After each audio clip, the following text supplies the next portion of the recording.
Hello বন্ধুরা, আমি রিম্পা। আজ আমি তোমাদের সামনে একটা মোগলাইয়ের রেসিপি নিয়ে চলে এসেছি। আমরা মোগলাইয়ের সঙ্গে খাওয়ার জন্য আলু, ফুলকপি, মটর দিয়ে একটা রসা করব। এই যে ফুলকপিটা প্রথমে ভেজে নিচ্ছি, তারপরে আলুটা ভেজে নিলাম। আলুটা ভেজে নেওয়ার পরে সব রকম মশলা যেমন আদা, জিরে, টমেটো, পেঁয়াজ, কাঁচা লঙ্কা, একটু শুকনো লঙ্কার গুঁড়ো, কাশ্মীরি লঙ্কা গুঁড়ো দিয়ে ভালো করে মশলাটাকে মিশিয়ে নিচ্ছি। তারপরে এই যে ভাজা ফুলকপিটা দিয়ে দিলাম। দিয়ে দেওয়ার পরে কিছুটা জল, আর হ্যাঁ বন্ধুরা, আমি মটরটা দিতে ভুলে গেছিলাম, পরে দিয়ে দিয়েছি। এই যে আমাদের রেডি, আমাদের ফুলকপি আলুর রসা রেডি। এবার আমরা মোগলাইয়ের জন্য প্রথমে সেপ দিয়ে নিচ্ছি।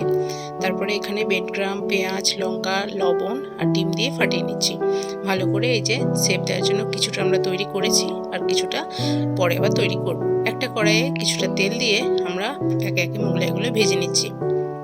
একটু লাল লাল হয়ে গেলে তারপর নামিয়ে দেবো। এই যে রেডি আমাদের মোগলাই। তোমরা আমার চ্যানেলটিকে ভালোবাসলে সাবস্ক্রাইব করো, শেয়ার করো, আর আমার পাশে থেকো। টাটা বন্ধুরা।